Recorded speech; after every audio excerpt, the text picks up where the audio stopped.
Recently, we all have witnessed the Chaturmasya observed by His Holiness Sri Satyatmatirtha Swamiji in the city of Mumbai. In fact, I would term this as our hometown Chaturmasya because this Chaturmasya gave us a huge amount of memories which would last with us forever and forever. Let us keep all the memories aside. Jnana or the knowledge is the ultimatum, which is what we have achieved in this Chaturmasya. Each and every day would begin with a Jnana Karya and at the same time end with a Jnana Karya.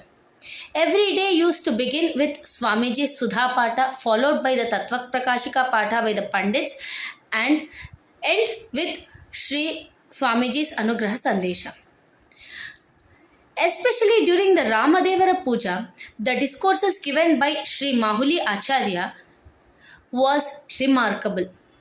The way he explained about the Anusandhana which we must have towards the God, the way he described the Bhagavad Tattva, Bhagavad Chintana, this is completely marvelous.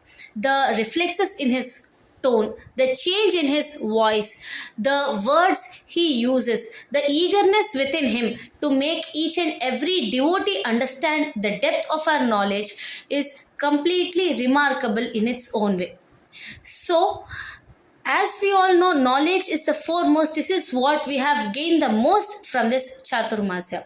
Apart from this, there are many other salient or many other features which we have observed uniquely in this Chaturmasya.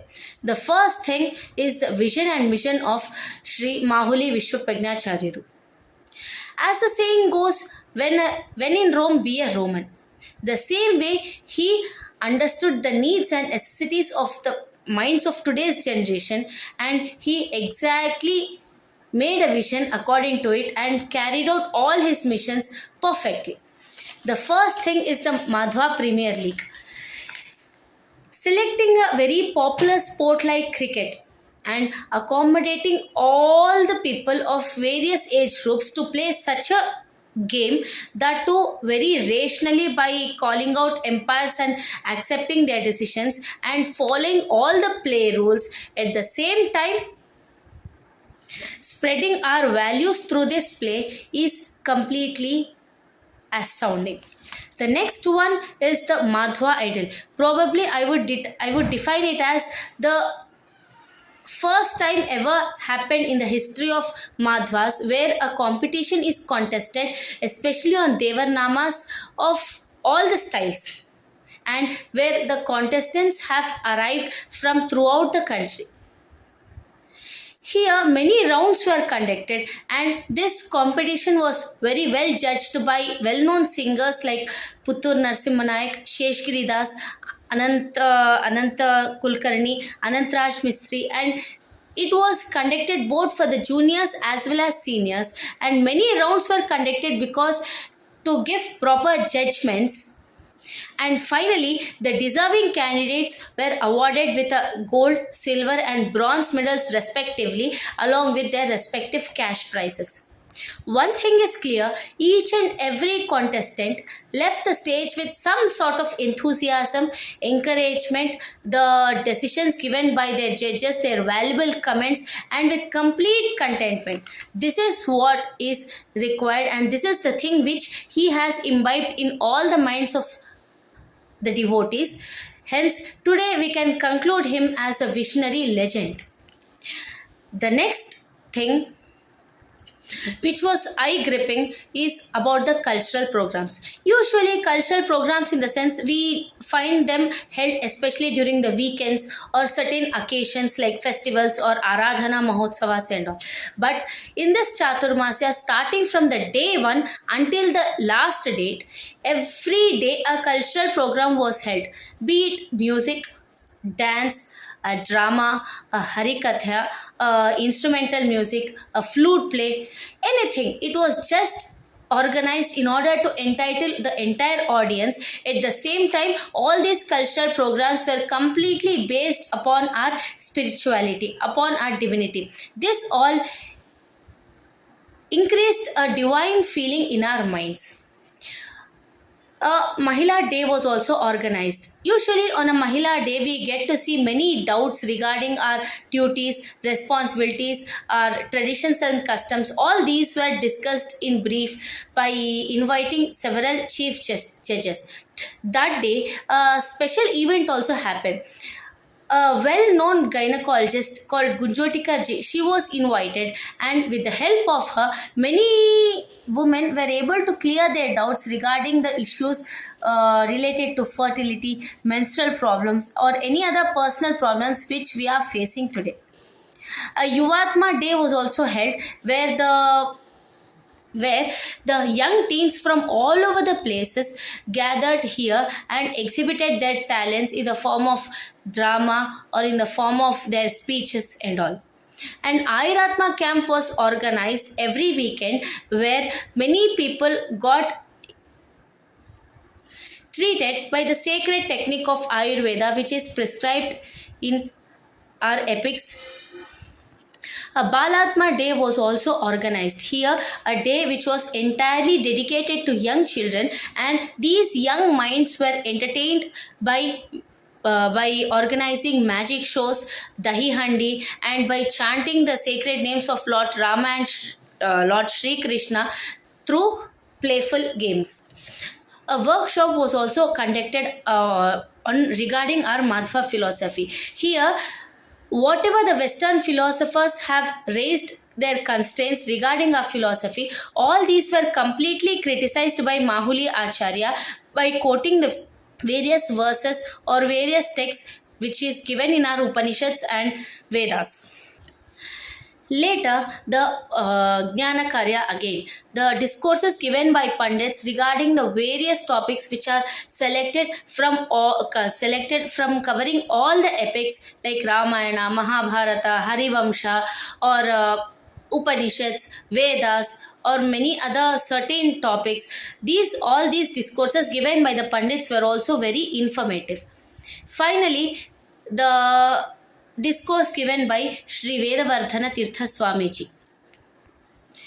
Usually, when we speak about the word discourse or pravachana, the first thing comes in mind regarding the stories about our epics and all. Daily, we Madhvas, we chant Vayustuti, Sundarakanda, Vishnu Sahasranama, but yet we aren't aware of its meaning. Vedavardhana Tirtha Swamiji, he selected this tough stotra called Vayustuti and explained it very simply in very simple words so that each and every person of any age group will be able to understand it. His smile itself is very gracious and healing towards all. It is very remarkable that a person who is of very such young age, his words can influence the people from all the ages. This was very mesmerizing and remarkable on his part. Finally, when we come to the Upanyasa or Anugraha Sandesha of Sri Satyatma Tirtha Swamiji, then there are no words to describe it. The way he explained about this verse Antyeshu Remire Dhiraha and his Mahabharata Upanyasa, the way he puts his thoughts, the examples he gives, the way he quotes all the lively examples, all these are completely, truly influential and marvelous. So probably there are many more numerous events which I haven't described here. Overall, this entire Chaturmasya led us to spirituality. It emerged a divine feeling within our minds. See, one thing doubt arises in all of our minds. Why is this Chaturmasya such a hyped one? See, only probably I feel Mumbaians will better understand this. Mumbai is such a metropolitan city where every inch of land is dealt with crores and crores of rupees. That too in such a city like Mumbai, accommodating thousands of people in a vast area like Mirani Chowk, and which is again relabeled as Satyakama Nagara, and building two beautiful halls like Sankarshna Bhavana and Pradyumna Bhavana and arranging all the facilities over there, then giving it a thought itself here is very difficult. So all this is only because of the tapas shakti, because of the power of penance of Mahuli Vidya Simhacharyaru. And one more thing, we all devotees are very much blessed to seek blessings from our Jagat Guru Shri Holiness Shri Satyatma Tirtha Swamiji, as well as our Swarupodharaka Guru Shri Mahuli Vidya Simhacharyaru under the same roof this time. Usually, what is the responsibility of a guru? A guru's responsibility is to teach his students. At the same time, it is to check whether the student has probably understood his or not, understood the explanation or not. This is what our Swamiji has proved in this Chaturmasya. He is not only just a guru, he is a Jagat Guru to this entire universe. Whatever he has explained in his discourses throughout this entire Chaturmasya, during the end of Chaturmasya, a session was conducted where every devotee was asked, or every devotee was given a chance to explain what information or what knowledge he has gained from all the discourses until now. And whoever has replied is, whoever have already imbibed this knowledge into their minds, they were also rewarded. So this was the most unique one, because he just simply not gave away his discourses. He also checked whether all his devotees they better understood it or not. So finally, I would like to conclude this by saying this Chaturmasya, the main man behind the show was Mahuli Vidya Simhacharyaru under the able guidance of Shri Holiness Shri Satyatma Tirtha Swamiji. Jai Shri Ram.